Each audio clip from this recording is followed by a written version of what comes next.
bud? How you feeling? Yeah, you're over it. All right, go ahead and grab him out. So yesterday we took Pepper to the vet.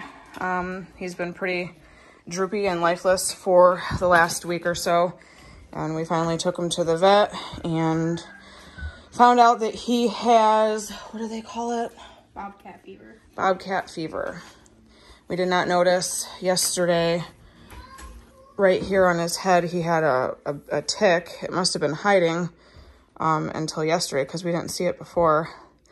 But apparently, ticks can give cats what they call bobcat fever, which induces a high fever in them, lethargy.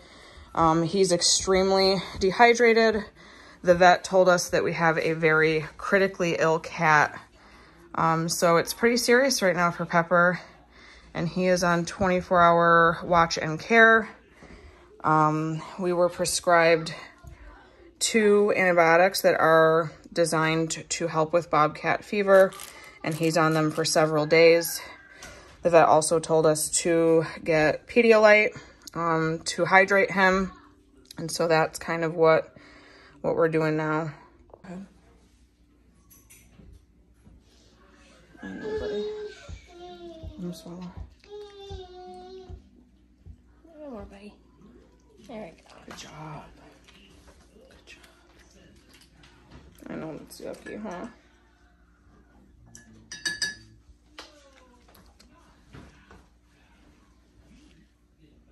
A little bit of fluid. Come on. Just drink it down. Good job. This stuff looks like paint. Look at it. Good job. One more, bud. One more.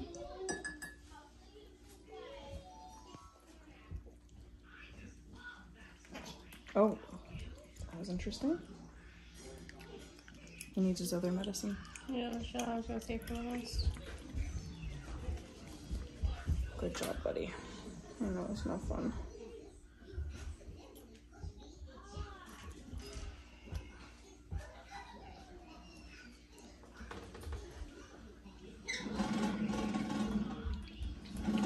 That one's easier.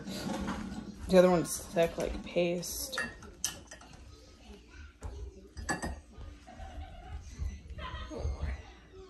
One more, bud.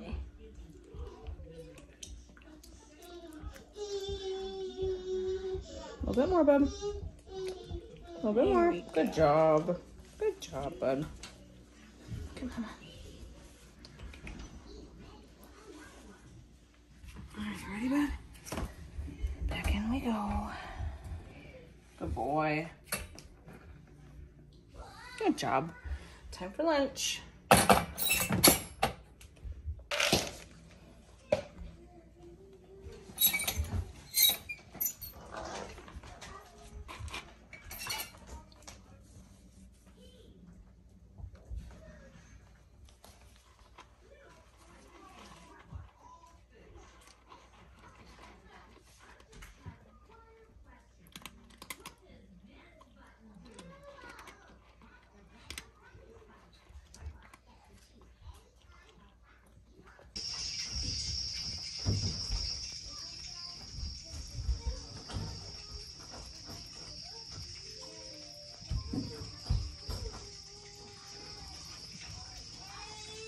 So life's a little bit crazy around here, and it always is when we end up having an emergency, like with Pepper, and the focus is kind of on him, and we're a little bit worried.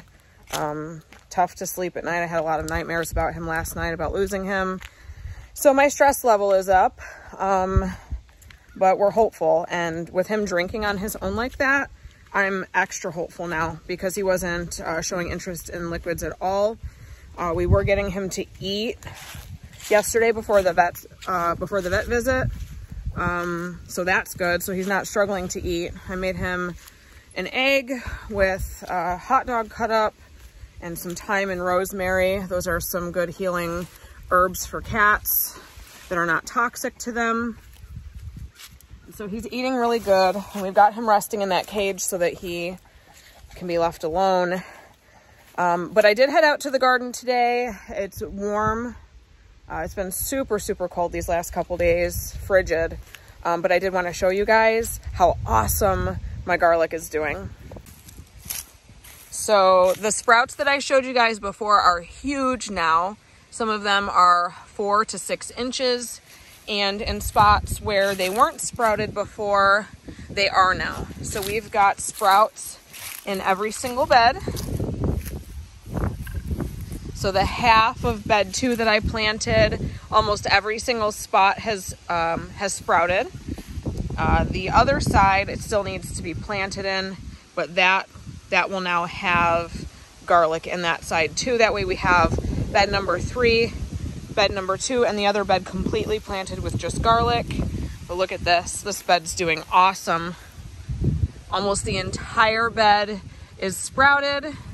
And then where I ripped up the marigold bush right here in this corner, I'm going to plant the rest of the garlic, so that way this bed's completely full of garlic too. Look at that. Looking good.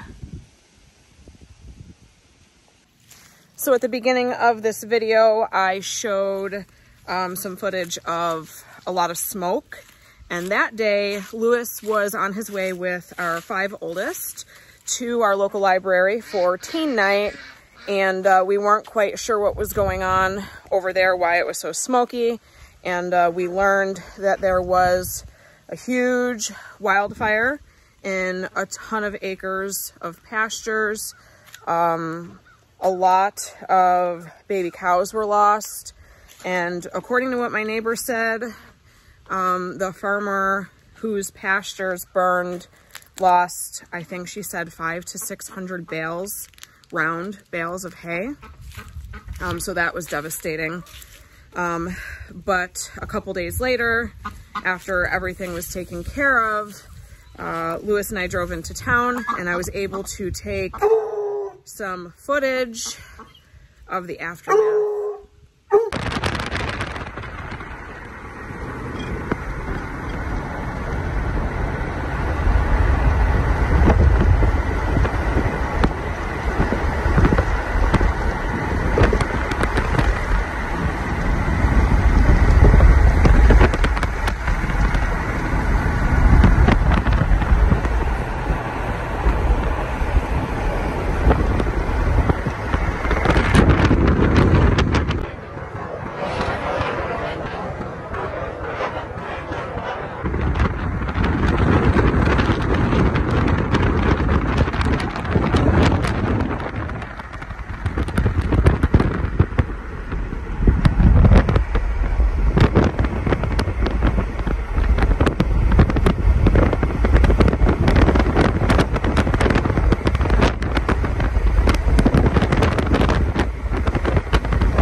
Mama got. And try it? Oh, come on. Good boy. Good job.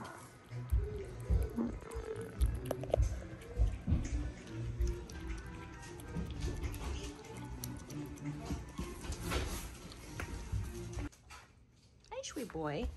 So today is day 3 of Pepper's recovery. And we're going to give him some white rice, chicken broth, canned chicken, with a little bit of rosemary and thyme.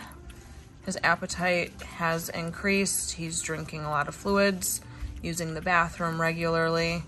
He's starting to get a little bit of anxiety in the cage. He wants to get out. And so I think today we're gonna lock up all the other animals and maybe see if we can let him roam and stretch his legs a little bit today. That good, sweet boy? Rest is best. Here's hoping he pulls through this.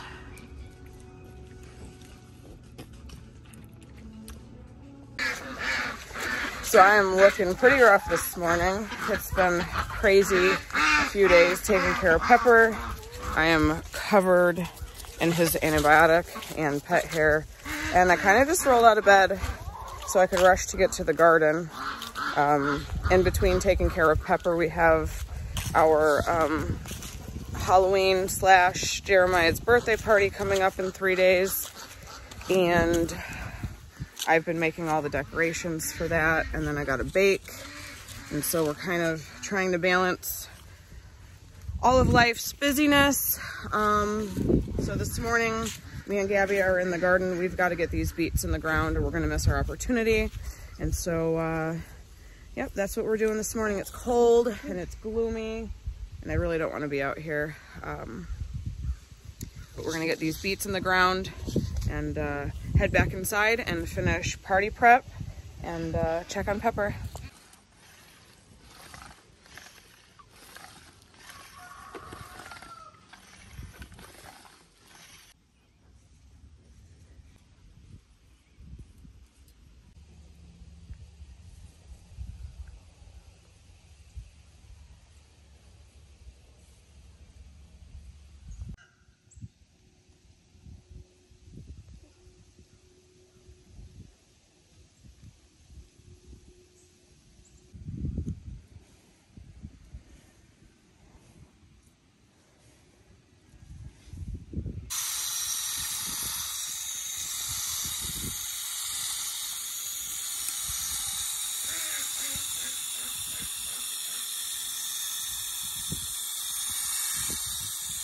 All right, so the beets are all planted and we went ahead and got another bulb of garlic to finish off bed number 2 so that all of bed number 2 is full of garlic. And as you can see, garlic beds are still doing great. Got more sprouts in that one the other day. So now we'll have 3 full beds of garlic to harvest next year.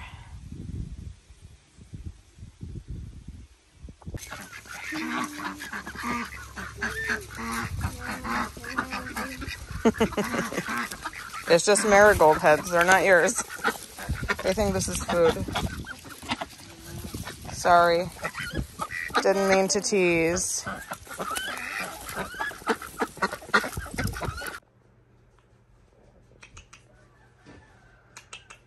Pepper.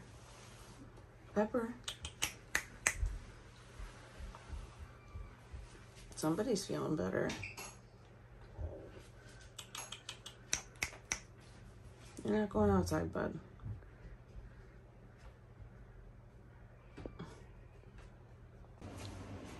So I woke up late last night and Pepper was meowing at his cage. So I opened it up and he kind of popped right out. And then all day today, he's been lounging and he's got his human back. Somebody's feeling better.